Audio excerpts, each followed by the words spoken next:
नमस्कार, special report देख रहे हैं आप। मैं हूं शुभे मिश्रा, आपके साथ बुलेटिन की शुरुआत करते हैं और एक बेहतर खबर के साथ आपको पूरी जानकारी और रिपोर्ट भी दिखाएंगे। चुनाव से पहले मुख्यमंत्री नीतीश कुमार ने बिहार को एक और बड़ी सौगात दी है। पटना में मीठापुर से महोली तक एलिवेटेड रोड का उद्घाटन कर दिया है और करीब 1105 करोड़ की लागत से बने इस रोड का सीधा फायदा दक्षिण पटना से राजधानी पहुंचने वाले लोगों को मिलेगा। पुनपुन और महोली से लोग एलिवेटेड रोड से होकर सिपारा के पास उतरेंगे और यहां से बाईपास पहुंचने के लिए अप्रोच रोड बनाया गया है। इस 4 लेन से करीब 10 मिनट में लोग सिपारा से महोली और पुनपुन पहुंच सकेंगे।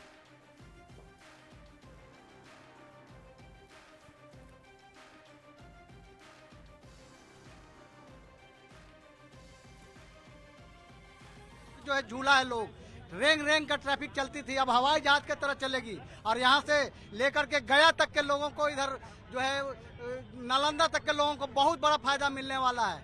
ऐसे मुख्यमंत्री बार बार अपने पूरे जीवन काल तक रहे, यही मेरे तरफ से शुभकामना है। अब 10 मिनट में पटना से आप लोग पुनपुन पहुंच जाएंगे। एकदम 10 मिनट में यहाँ से लेके आप पहुँच जाइएगा पोठी तक। इतना अच्छा रोड बन गया है और ये बहुत बड़ा सौगात उनका है पटना मोहली रोड का, कि यहाँ से निकल के लोग आराम से जा सकता है ट्रेवल करके। पुनपुन जाना बेहद आसान हो गया। बहुत आसान हो गया है सर। हम लोग बहुत परेशान थे, पहले रास्ता भी बहुत खराब था। इसके बन जाने से अब हम लोग को बहुत आराम हो गया है। हम लोग को पुनपुन जाना रहता है, पहले बहुत मुश्किलों का सामना करना पड़ता था, जाम का सामना करना पड़ता था। सबसे ज्यादा यहाँ पे सिपारा गुमटी के पास जाम रहता था, इससे हम लोग बहुत परेशान थे। अब ये होने से हमें कोई गुमटी का कोई मतलब नहीं है, हम सीधे अब पुनपुन जाएंगे। और देखिए, मीठापुर महोली एलिवेटेड रोड के उद्घाटन के बाद पटना के लोगों का पुनपुन, गया, जहानाबाद सहित अन्य कई जगहों पर जाना बेहद आसान हो गया है और अब मीठापुर से महज 8 से 10 मिनट के समय में कोई भी पुनपुन या महोली हॉल्ट पहुंच सकता है।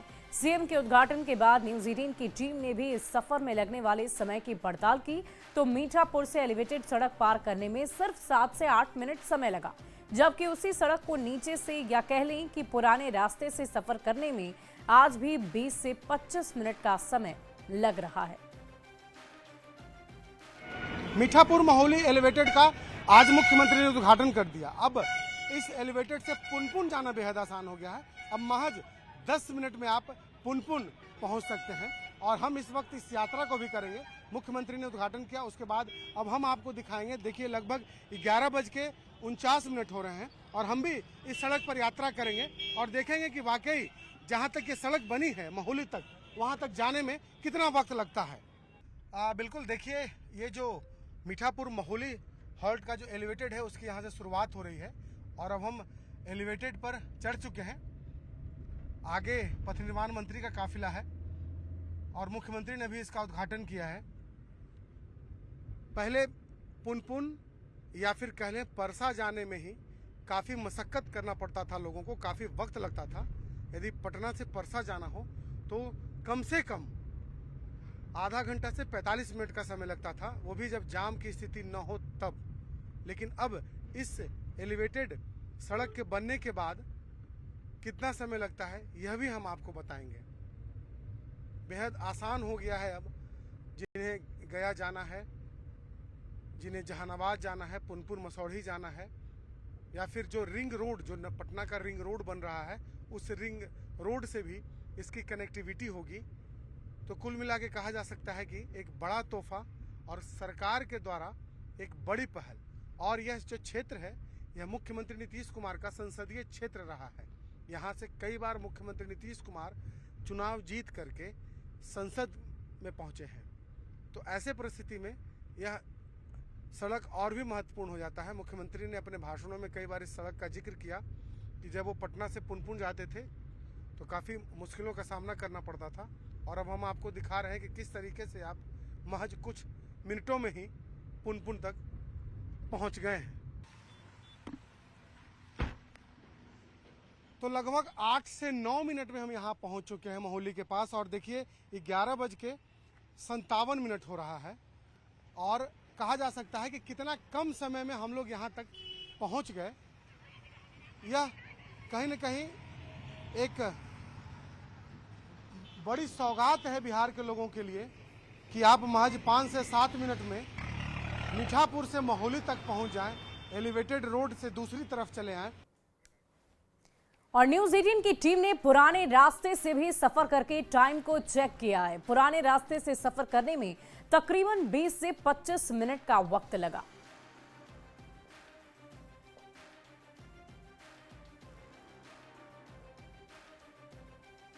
उस सड़क को भी अब काफी चौड़ा किया गया है एलिवेटेड बनने से, लेकिन हम अब उस सड़क से भी जाएंगे, उसी जगह पर मीठापुर के पास जहां से हमने एलिवेटेड की यात्रा शुरू की थी, और दिखाएंगे कि उसमें कितना वक्त लगता है।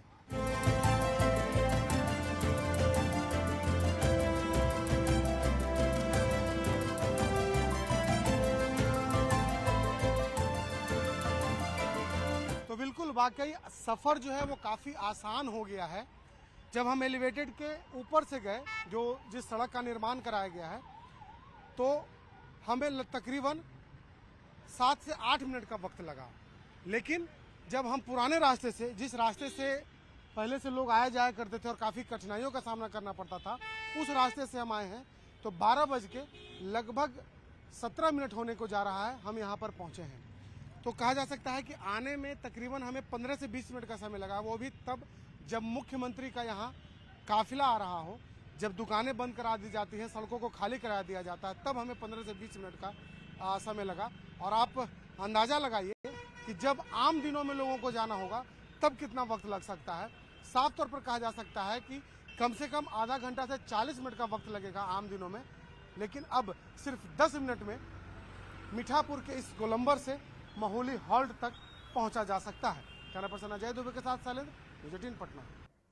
और मीठापुर महोली एलिवेटेड सड़क के उद्घाटन के बाद पटना के लोगों का पुनपुन, गया, जहानाबाद सहित अन्य कई जगहों पर जाना बेहद आसान हो गया है। अब मीठापुर से महज 8 से 10 मिनट के समय में कोई भी पुनपुन या महोली हॉल्ट पहुंच सकता है। लोगों में इस बात को लेकर काफी खुशी है। पटना को मुख्यमंत्री नीतीश कुमार ने आज एक और बड़ा तोहफा दिया है। मीठापुर से महोली तक लगभग 1105 करोड़ की लागत से एलिवेटेड रोड का निर्माण कराया गया है, और अब पटना से पुनपुन जाना सबसे ज्यादा आसान हो गया। हालांकि गया, जहानाबाद, रांची जो रिंग रोड बन रहा है वहां तक इससे जाया जा सकता है, लेकिन पुनपुन जाना सबसे पहले बेहद आसान हो गया है। कुछ लोग हैं हमारे साथ, उन लोगों से हम बात करते हैं। अब तो पुनपुन 10 मिनट में पहुंच जाएगा। बिल्कुल एकदम आसान रास्ता हो गया है। ये इस क्षेत्र का बहुत पुराना मांग था, जो मुख्यमंत्री नीतीश कुमार और बिहार सरकार के पथ निर्माण मंत्री माननीय नितिन नवीन जी के द्वारा यह सुगम हुआ है, और आज से हम लोग आम जनता के लिए इसको खोल दिया गया है। समझिए कि पुनपुन जाना जितना कठिन था, सिपारा पुल के नीचे जितना इस क्षेत्र के जनता जो त्राहिमाम थी, उतना ही आसान हो गया है। मुश्किल से 5 से 10 मिनट में पुनपुन चले जाना और पुनपुन भी अब पटना का कॉलोनी हो जाएगा कुछ दिनों में, जिस तरीके से पुल बनाया गया। जी बिल्कुल हो जाएगा, बहुत ही नजदीक हो गया है, पटना से बिल्कुल सटे हुए हो गया है। ये हम लोगों के लिए एक तोहफा के रूप में है, माननीय नितिन नवीन जी और माननीय हमारे मुख्यमंत्री जी जो दिए हैं, ये हम लोगों के लिए, आम जनता के लिए तोहफा है। बिल्कुल, कितना बड़ा तोहफा है।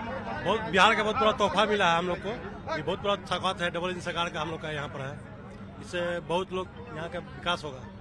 कई जगहों पर जाने में काफी आसानी हो जाएगी। बहुत आसानी, बहुत विकास हो गया और होने वाला भी है, और विकास कर रहे हैं। विकास इन्हीं के रीजन में हुआ और होते रहेगा।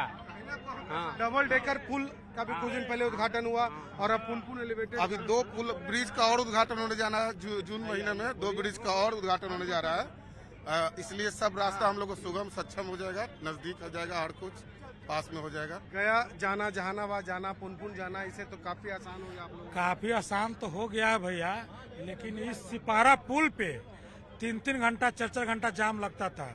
अगर पेशेंट अगर धोखे से इस रोड में फंस गया तो फिर उसको ऊपर वाला भी नहीं बचा पाता। अब 5 मिनट में डबल इंजन की सरकार है। यहाँ बिहार में नीतीश कुमार और केंद्र में नरेंद्र मोदी, और हमारे छोटे विश्वकर्मा नितिन नवीन जी जब से पथ निर्माण मंत्री बने हैं, 100 दिन का काम इस 60 दिन में पूरा करवाने का काम करते हैं। इनका विजन है, टारगेट अगर इंजीनियर को देते हैं 100 दिन का, तो ये काम लेते हैं 70 दिन में, 60 दिन में। लोगों में उत्साह से समझा जा सकता है कि कितना बेहद जरूरी था यह एलिवेटेड रोड, और मुख्यमंत्री नीतीश कुमार ने इसकी बहुत पहले सोच रखी थी, और उसके बाद आज इसका उद्घाटन भी उन्होंने किया। कैमरा पर्सन अजय दुबे के साथ शैलेंद्र, न्यूज़ 18 पटना। और बिहार के पथ निर्माण मंत्री नितिन नवीन ने इस एलिवेटेड रोड के शुरू होने पर अपनी खुशी जताई है।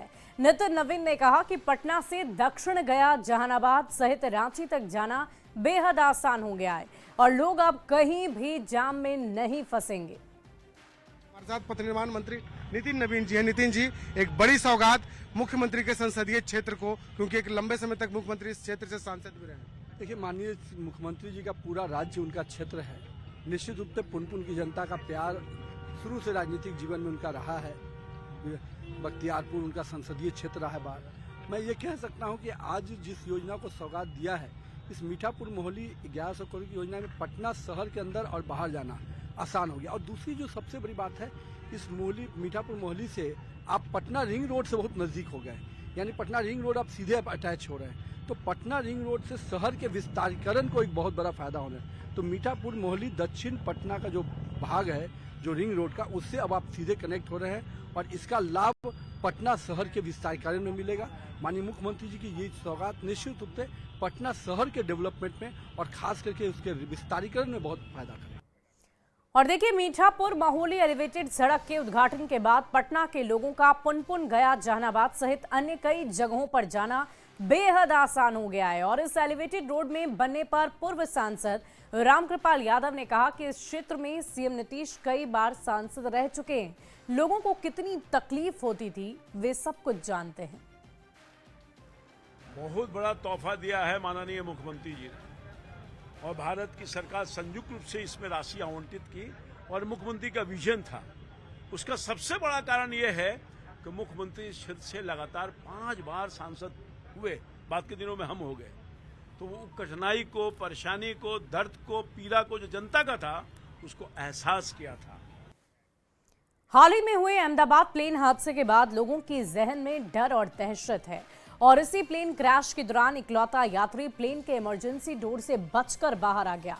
और ऐसे में न्यूज 18 के रिपोर्टर ने भी एक हवाई जहाज के कॉकपिट में जाकर लाइव डेमो देने की कोशिश की। हमारे संवाददाता ने यह बताने की कोशिश की कि कैसे इमरजेंसी डोर से बाहर निकला जा सकता है जब हवाई जहाज के अंदर खतरे की आहट होती है। प्लेन की कॉकपिट में मौजूद कैप्टन, जो हवाई जहाज का पायलट होता है, उससे जानने की कोशिश की कि इमरजेंसी में एक पायलट क्या क्या कर सकता है। इसे जानना और सुनना आपको भी बेहद जरूरी है। देखिए फ्लाइट के टेक ऑफ की पूरी कहानी इस रिपोर्ट के जरिए। हम एक ओरिजिनल प्लेन के अंदर हैं और जिस तरह मैंने आपको बताया कि रिप्रेजेंट तरीके से हम आपको दिखाना चाहते हैं कि एग्जैक्टली क्या हुआ होगा 12 जून को दोपहर 1:30 बजे के आसपास, जब एयर इंडिया की flight AI-171 Ahmedabad international airport से टेक ऑफ होती है और महज 50 सेकंड के अंदर वो क्रैश हो जाती है। तो कैप्टन जाने से समझने की कोशिश करते हैं कि आखिरकार इसमें जो पार्ट्स हैं क्या हुआ होगा एग्जैक्टली और क्या क्या संभावनाएं हैं। कैप्टन जाने ये बताइए कि 11 जून को इसी तरीके का माहौल होगा, यही कॉकपिट होगी, हुआ क्या था एग्जैक्टली, क्या लगता है? ये बोइंग 737-200 की कॉकपिट है और ये जो विमान है अभी फिलहाल ये टेक्निकल एजुकेशन के लिए इंडस यूनिवर्सिटी एवं western India institute of aeronautics private limited में स्थित है। ये बोइंग 737 की कॉकपिट है और ये एयरक्राफ्ट में ट्विन इंजन लगते हैं। बिल्कुल 787 ड्रीमलाइनर में भी ट्विन इंजन लगते हैं। चाहे जहाज कितना भी बड़ा क्यों ना हो, कॉकपिट की साइज तो सेम ही रहती है। उसका बेसिक ऑपरेशनल कंट्रोल, वो सारी चीजें जो हैं जैसे कि फ्लैप्स हैं, लैंडिंग गियर्स हैं, उसकी जो 3 प्राइमरी कंट्रोल सरफेसेस हैं, सेकेंडरी कंट्रोल सरफेसेस हैं, वो बेसिक कंट्रोल सारे सेम रहते हैं। तो अब जैसे कि आपने जो सवाल पूछा कि AI-171 में क्या हुआ होगा, तो देखिए बहुत सारी संभावनाएं होती हैं। कोई भी दुर्घटना होती है तो उसके मुख्य 4 कारण होते हैं। एक होता है पायलट की गलती होना, दूसरा कारण होता है कोई टेक्निकल खामी होना, तीसरा कारण हो सकता है कि वेदर खराब हो, और चौथा कारण ये हो सकता है कि उसको किसी से थ्रेट डेवलप हुआ हो, यानी किसी ने कोई कॉन्स्पिरेसी का वो जहाज हिस्सा उसका हो गया हो। तो ये अलग अलग प्रकार की संभावनाएं होती हैं और कोई भी एयरक्राफ्ट का जब क्रैश होता है तो ये सारी संभावनाओं को देखते हुए उसका जो इन्वेस्टिगेशन आगे किया जाता है। कैप्टन जी, आपसे समझना चाहेंगे कि सपोज पायलट है, आप AI-171 के पायलट हैं, आपने बैठा और ATC से कमांड आता है कि आप टेक ऑफ कर सकते हैं, तो एकदम शुरू से बताइए कि क्या क्या चीज से क्या क्या होता है और आप प्लेन उड़ाने की कोशिश कर रहे हैं और वो सिचुएशन आ जाती है 50 सेकंड बाद इमरजेंसी हो जाती है मेडे। ये पूरा करके दिखाई कि एग्जैक्टली हुआ क्या। अभी अभी हम रनवे पे हैं और हम उड़ान की तैयारी कर रहे हैं, जैसे कि हमारा टेक ऑफ होने वाला है। ठीक है। तो टेक ऑफ से पहले एक प्री टेक ऑफ चेकलिस्ट होता है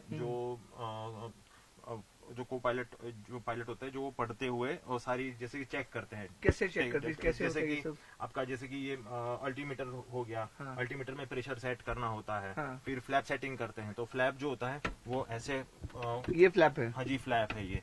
तो ये जो फ्लैप होता है वो टेक ऑफ के लिए सेट करते हैं ऐसे। ओके। ठीक है, तो ये टेक ऑफ के लिए सेट करते हैं। ये स्पॉइलर जो होता है वो अंदर की तरफ होना चाहिए।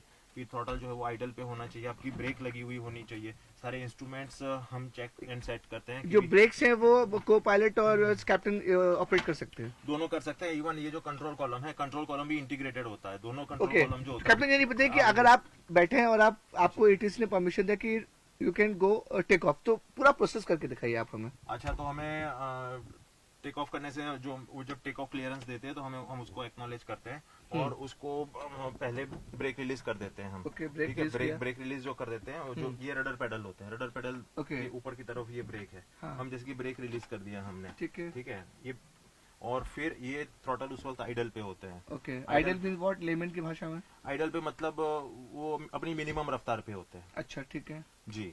ओके, फिर उसको ऐसे पकड़ के फिर ऐसे आगे की तरफ कर देते हैं। हाँ। ठीक है, फिर जहाज जो है वो रन करना शुरू कर देता है फुल स्पीड पे। जी, वो धीरे धीरे एक्सेलरेट होना, वो जो उसकी रफ्तार जो है रनवे के ऊपर बढ़ती जाती है। ओके। तो फिर उसमें एक V1 स्पीड आती है, V2 स्पीड आती है। तो ये जो V2 स्पीड होती है वो जब आ जाती है, पायलट इसको हल्के से रोटेट करता है ऐसे अपनी तरफ खींचते हैं। जी, इसको क्या बोलते हैं आप?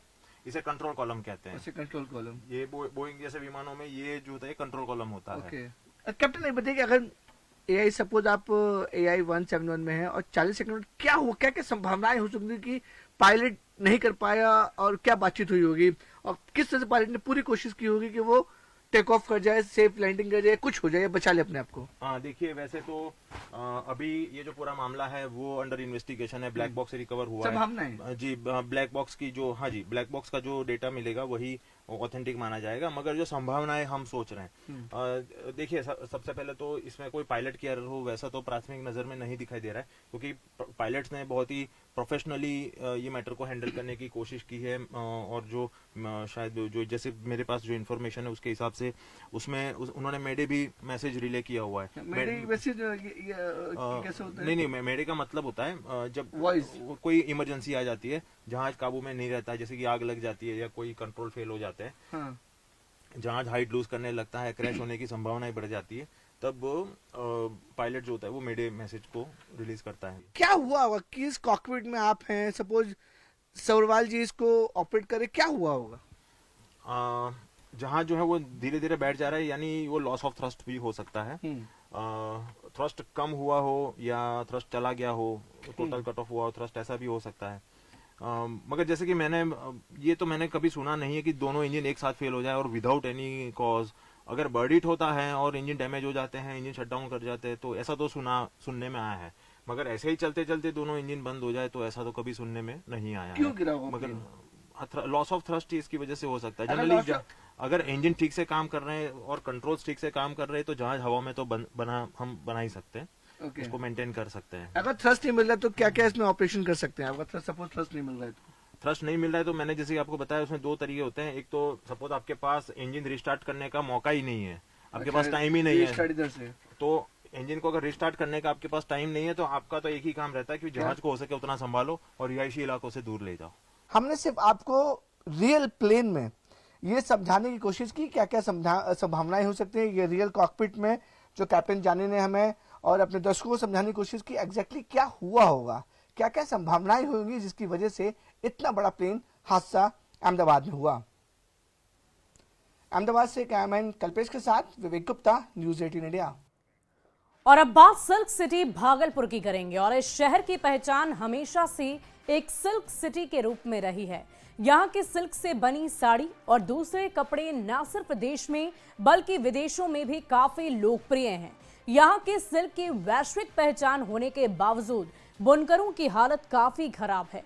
लेकिन अब ऐसा लगता है कि जल्द ही भागलपुर के सिल्क उद्योग और कारीगरों की किस्मत बदलने वाली है, क्योंकि केंद्रीय मंत्री चिराग पासवान ने भागलपुर को लेकर पीएम मोदी से ऐसी मांग जो कर दी है, जो अगर पूरा हो गई तो न सिर्फ भागलपुर का सिल्क उद्योग के दिन बदल जाएंगे, बल्कि बड़े स्तर पर रोजगार भी पैदा होंगे। देखिए ये रिपोर्ट।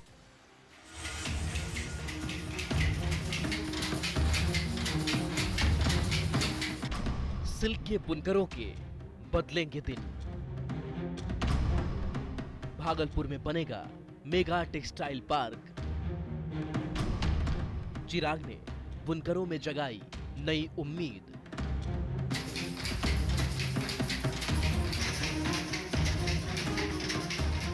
भागलपुर, जहां का सिल्क उद्योग, सिल्क से बनी साड़ियां और दूसरे कपड़े यहां की पहचान है। सिल्क का काम करने वाले कारीगर और बुनकरों ने अपनी मेहनत से इसकी पहचान को न सिर्फ देश भर में बल्कि दुनिया तक पहुंचाया है। रेशम नगरी भागलपुर की पहचान वैश्विक स्तर पर है, लेकिन पिछले कुछ दशकों में भागलपुर के सिल्क उद्योग की हालत काफी खस्ता है। बुनकरों की हालत काफी दयनीय है, लेकिन ऐसा लगता है कि अब जल्द ही यहाँ के बुनकरों का भाग्य बदलने वाला है, क्योंकि केंद्रीय मंत्री चिराग पासवान ने भागलपुर को पीएम मित्र योजना के तहत बनने वाले मेगा टेक्सटाइल पार्क में शामिल करने की मांग की है। केंद्रीय मंत्री चिराग पासवान ने प्रधानमंत्री नरेंद्र मोदी से पत्र लिखकर पीएम मित्र योजना के तहत भागलपुर को मेगा टेक्सटाइल पार्क घोषित करने की मांग की है। भागलपुर के नाथनगर और चंपानगर में काफी संख्या में बुनकर और कारीगर रहते हैं और पावरलूम और हैंडलूम से सिल्क के धागों से कपड़ा तैयार करते हैं। केंद्रीय मंत्री चिराग पासवान ने पीएम मोदी को पत्र लिखकर मेगा टेक्सटाइल पार्क में भागलपुर को शामिल करने की मांग की है, जिससे यहाँ के कारीगर काफी खुश हैं। चिराग पासवान जी का ये मांग तो स्वागत योग्य है। उन्होंने जब भागलपुर की धरती पर वो आए थे सवार में, तो मैंने इस संदर्भ में उनसे खुद आवेदन दिया था और मांग की थी कि वो इस संदर्भ को उठाएं, और लगता है कि उन पर ये आवेदन का प्रभाव पड़ा, उन्होंने इस मांग को रखा है, तो ये बहुत स्वागत योग्य है। भागलपुर के सिल्क उद्योग से लाखों लोगों को रोजगार मिलता है। आज भी बड़ी संख्या में बुनकर सिल्क का काम करते हैं, लेकिन संसाधनों की कमी ने बुनकरों की हालत को दयनीय बना दिया है। हालत ये है कि जिस भागलपुरी सिल्क की पहचान वैश्विक स्तर पर है, इसे बनाने के लिए ना तो पर्याप्त जगह है, ना ही संसाधन। हालांकि चिराग पासवान की मांग के बाद यहाँ के बुनकरों में उम्मीद का चिराग जला है। अब उम्मीद है कि चिराग ने जब सूरज को चिराग दिखाया है, तो चिराग के चिराग से चंपा की या सिल्क की जो है रोशनी होगी। सिल्क के बुनकरों के घर में भी चिराग जलेगा, आर्थिक स्थिति में सुधार आएगा और बुनकरों के भी दिन जो है अच्छे आए। भागलपुर का सिल्क उद्योग काफी समृद्ध है। भागलपुरी सिल्क के कपड़ों की पहचान वैश्विक स्तर पर है। भागलपुर सिल्क को दुनिया में क्वींस ऑफ फैब्रिक्स कहा जाता है। भागलपुर का सिल्क भारतीय हस्तकला की पहचान है। भागलपुर में रेशम उत्पादन बौद्ध काल से चलता आ रहा है। जापान, यूरोप, पश्चिमी एशिया सहित दुनिया भर में भागलपुरी उत्पाद की मांग है। अगर भागलपुर को पीएम मित्र योजना के तहत मेगा टेक्सटाइल पार्क में शामिल किया जाता है, तो इससे भागलपुर के साथ पूरे बिहार का विकास होगा। स्थानीय अर्थव्यवस्था को नई गति मिलेगी। बुनकरों की आर्थिक स्थिति में सुधार आएगा। भागलपुर के सिल्क उद्योग को बढ़ावा मिलेगा। बड़े स्तर पर नए रोजगार पैदा होंगे। एक बार फिर से चिराग पासवान ने पीएम मित्र योजना के तहत भागलपुर को मेगा टेक्सटाइल पार्क घोषित करने की मांग की है, तो ऐसे में भागलपुर के बुनकर और कारीगरों की उम्मीदें चिराग से काफी ज्यादा जग गई है। अगर चिराग पासवान की मांग मान ली जाती है, तो इससे भागलपुर के साथ यहाँ के लोगों की किस्मत भी बदल जाएगी, खासकर सिल्क उद्योग से जुड़े लोगों की। दरअसल भागलपुर रेल, सड़क और हवाई मार्ग से अच्छी तरह से जुड़ा हुआ है, जिससे कच्चे माल की आपूर्ति और यहाँ तैयार होने वाले कपड़ों को आसानी से आयात और निर्यात किया जा सकता है। भागलपुर से न्यूज़ 18 के लिए विकास कुमार सिंह की रिपोर्ट। और स्पेशल रिपोर्ट में अभी के लिए बस इतना ही। आप बने रहे न्यूज़ 18 बिहार झारखंड के साथ।